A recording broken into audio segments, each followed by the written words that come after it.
So I started piano lessons when I was 6 and I learned the guitar a few years afterwards. I discovered the viola, like a big version of the violin, when I was 12 at secondary school. And at school I also learned one of the biggest instruments, the double bass. So I joined Stockport Youth Orchestra, which was a really great place to learn as an orchestral musician. And that was under Xenophon Kelsey, wonderful conductor. When I was 16, I was lucky to be successful in getting a place in the National Youth Orchestra. And for 1 year I was principal viola too, which was an amazing experience. So music has been the mainstay of my life, really. Always there to support me.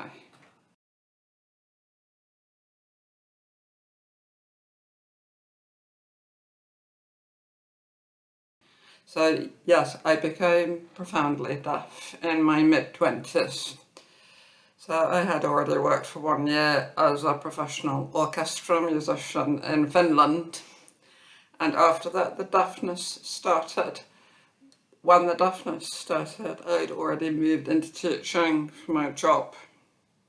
So, because stringed instruments don't have keys, like a piano or organ, and they don't have frets, like a guitar, you need to have a really good ear to play in tune.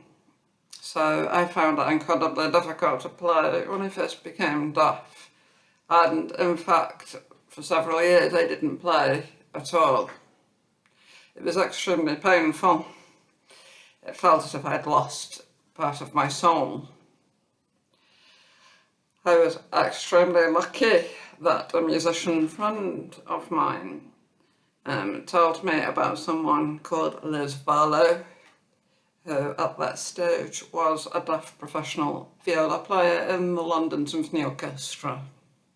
And so I was lucky to be able to have some lessons with Liz, and she helped me to kind of rethink how to play as a deaf player.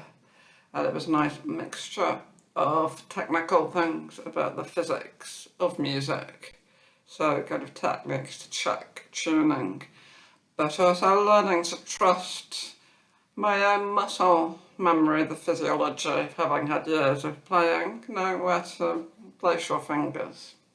So it was about a mixture of technical stuff and trust.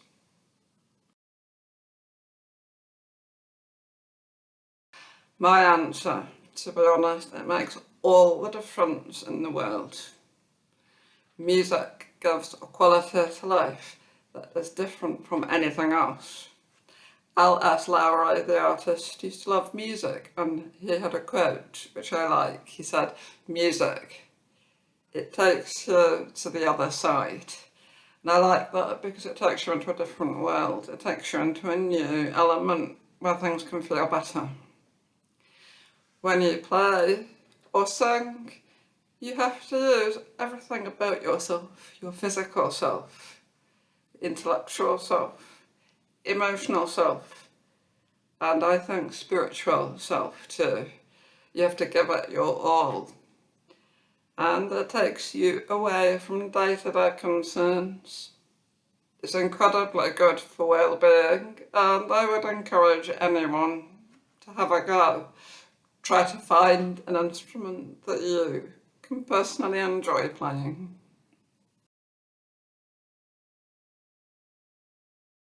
So with the viola, it's definitely playing in groups, playing in an orchestra or previously in small groups like string quartets. I love being part of the group, and to be honest, the viola is a social instrument, it's the middle fiddle, and the best music for it, I think, is orchestral or chamber music. I also think that being part of a group boosts my confidence about performing. So it can be nerve-wracking to be the only person in a group who is deaf, but you have to trust your comrades.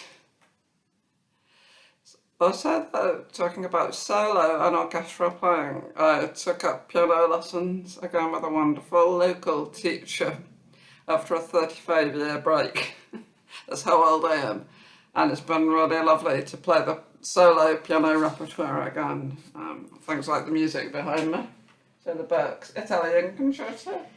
And I've also been trying to work on Beethoven's Pathetic Sonata. They take a lot of work. I hadn't played either of these before I became deaf, so I had to learn not just the notes, but to find a way of memorising how it should sound. I don't perform as such. I've made a tiny informal recording for you, but that's me practising. I do enjoy the process of trying to improve. And it's interesting that since I started playing more regularly after the break, my memory of music has returned. So I can now hear in my head various pieces I've played over the years. It's wonderful to have this back. It's a strange thing that happens. Sometimes people mention a song title or the name of a piece of music and suddenly it's playing in my head. So it's a bit like having a built-in MP3 player.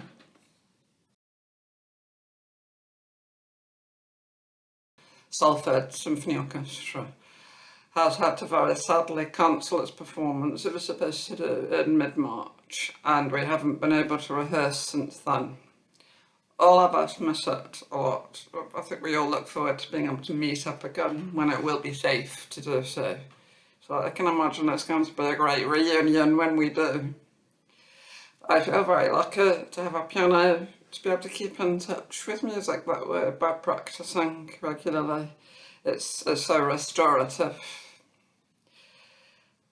Finally, Danny Lyon from Music and the Deaf asked if I'd be able to record a little bit of music, so I've had a go, just for you, mind you, informally, to recording a little bit of the first movement of Beethoven's Pathetic Sonata and a little bit of the third movement. So I know he's probably also going to show you something from Salford Symphony Orchestra, and I hope you enjoy it, and I hope it inspires you to try music if you haven't already, and to keep going if you are, and enjoy. Thank you.